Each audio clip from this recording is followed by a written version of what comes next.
কিভাবে বাইকের class plate install করলে দীর্ঘস্থায়ী টেকসই হবে, সেটা মোবিল সার্কুলেশনটা বেশি হবে, আমার ক্লাস প্লেটটা জ্বলবে না, দীর্ঘস্থায়ী টেকসই হবে। বাইক স্টার্ট করার পরে এবার প্যাচ দিব, প্যাচ দিবেন। তাহলে চেষ্টা করবেন যে ক্লাস প্লেটগুলো মোবিলে মিনিমাম 1-1.5 ঘন্টা ভিজে রাখার জন্য।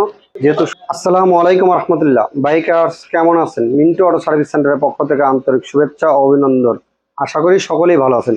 বাইকার্স এফজেড এস রিল্যাক্স বাইকটি, তাই এই বাইকটি আপনার ক্লাস প্লেট ইনস্টল করবো আমরা। ক্লাস প্লেটটা চলে গেছে, 14,047 কিলোমিটার বাইকটি টোটাল রাইড করছে। তাই এই মডেলের বাইকে অনেক কমপ্লেন আসছে যে বাইকের দ্রুত ক্লাস প্লেট চলে যাচ্ছে। সেটাই একটি সমস্যার সমাধান নিয়ে আজকের এই ব্লগটি। কিভাবে বাইকের ক্লাস প্লেট ইনস্টল করলে দীর্ঘস্থায়ী টেকসই হবে সেটা আপনাদের মধ্যে শেয়ার করব। আর আরেকটা জিনিস হচ্ছে, আপনাদের এই বড় বাটিটা আমরা লেদার থেকে কাজ করে আনছি। এটা আগে গজতে ছিল, এখন আর গজে না, দেখতে পারতেছেন। পূর্বে এটা আপনার পাশাপাশি দুইটাতে দেখতে পারতেছেন। এটা হয়েছে আপনার গজতে ছিল, এটা লেদার থেকে আমরা কাজ করে আনছি, এখন আর গজে না। এর ভিতরে যে মাউন্টিংগুলো আছে এইগুলো চলে গেছে। তো একটা জিনিস ভাবা যায় যে মাত্র 14,047 কিলোমিটার বাইকটা রাইড করছে, তার ভিতরে এর ভিতরে যে রাবারগুলো ছিল এগুলো চলে গেল। তাই এটা কিন্তু অকল্পনীয়। বাইকার্স তাই এটা হচ্ছে আমাদের পুরাতন বাটি দুইটা।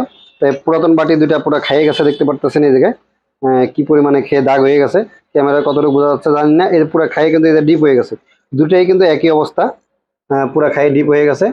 তা দেখতে পারতেছেন একদম পুরো অবস্থা খাই কিন্তু খারাপ। দুইটা বাটি আমাদের খাই ডিপ হয়ে গেছে। তা এটা হচ্ছে আমাদের নতুন বাটি, হাফ সেন্টার এবং ফুল সেন্টার। তা বাইকার্স এটা আমরা লেদার থেকে ছিদ্র করে আনছি। এটা দেখতে পাচ্ছেন এই পয়েন্ট যেটা আছে ছিদ্র, এটা হচ্ছে অরিজিনাল, যেটা অরিজিনাল থাকে এই ছিদ্রটা করাই। আর আমরা এই জায়গায় বড় ছিদ্র করে নিয়ে আসছি। এই জায়গায় মোট 4টা আমরা ছিদ্র করছি, 4 পয়েন্টে।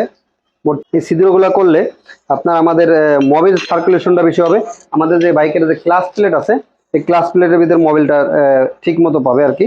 তা এই জন্য আপনারা যখন আপনার ঘুরবে, ছোট ছোট যে ছিদ্র আছে, আমাদের বাইকের যে ছোট যে ছিদ্রগুলো আছে যেটা অরিজিনাল কোম্পানি করে দিছে, এটাতে বেশি একটা মোবিল সার্কুলেশন হয় না। এজন্য একটু বড় করে আমরা এটাতে পয়েন্ট বানিয়ে দিচ্ছি, যাতে মোবিলটা খুব দ্রুত এটার ভিতরে ক্লাস প্লেটে প্রবেশ করে। যার ফলে ইঞ্জিনটা অতিরিক্ত হিট হওয়ার কারণে বর্তমানে যে আমাদের ওয়েদার এবং ঢাকা শহরের যানজট, এই জন্য আমাদের ক্লাস প্লেটটা খুব দ্রুত চলে যাচ্ছে। এজন্য এই বড় ছিদ্রটা করে দিছি, যাতে এদিক দিয়ে বেশি পরিমাণে অয়েল সার্কুলেশন হয়, ক্লাস প্লেটটা সবসময় বেশি পরিমাণে মোবিল পায়, ক্লাস প্লেটটা জ্বলবে না, দীর্ঘস্থায়ী টেকসই হবে, বাইকের ইঞ্জিন হিটটা কম হবে, আমরা টপ স্পিডটা ভালো পাবো, ভালো একটি মাইলেজ পাবো। তাই এই হচ্ছে মূলত বিষয়। আপনারা যারা এই বাইকের এফজেড বাইক বলেন, আদার যে কোনো বাইক বলেন, যদি এরকম প্রবলেম আপনারা ফেস করেন, তাই ক্লাস প্লেটের বাটিটা এরকম ছিদ্র করে দিবেন। তাহলে চেষ্টা করবেন যে ক্লাস প্লেটগুলো মোবিলে মিনিমাম 1-1.5 ঘন্টা ভিজে রাখার জন্য। যেহেতু সময় নেই, এই জন্য আমরা ক্লাস প্লেটটা মোবিলে ভিজে রাখতে পারতেছি না। এই জন্য কী করবো, আমরা যে ক্লাসটা আছে না, আমাদের ক্লাসটা এইভাবে ঠিক একটা কাপড় দিয়ে বাঁধে রাখবো। বাইন্ধে এই জায়গায় একটা কাপড় দিয়ে প্যাচ দিব, ঠিক এইভাবে প্যাচ দিব। স্টার্ট করে বাইক স্টার্ট করার পরে এভাবে প্যাচ দিব। প্যাচ দিলে কি হবে, আমাদের ক্লাস প্লেটের ভিতরে মোবিলটা বেশি পরিমাণে পাবে। মিনিমাম 10 মিনিট স্টার্ট করে রাখবো এভাবে, ঠিক এইভাবে কাপড় দিয়ে 10 মিনিট আপনার বাইকটা স্টার্ট করে রাখবো। তাহলে ক্লাস প্লেটের আপনার যে ভিজাইলে যে কাজটা হয়তো এই কাজটা হবে। তো বাইক কাজটা বোঝাইতে পারছি আপনাদের যে কি করলে আপনাদের বাইকের ক্লাস প্লেটটা দীর্ঘস্থায়ী টেকসই হবে এবং আপনার ইঞ্জিন ওভারহিট হবে না। তা আশা করি এভাবে আপনারা করলে, প্রত্যেকটা বাইকই আপনারা করলে দীর্ঘস্থায়ী বাইকের ক্লাস প্লেট টেকসই হবে। বাইক আজকের ব্লগটা এখানে শেষ করছি। আসসালামু আলাইকুম রহমতুল্লাহ।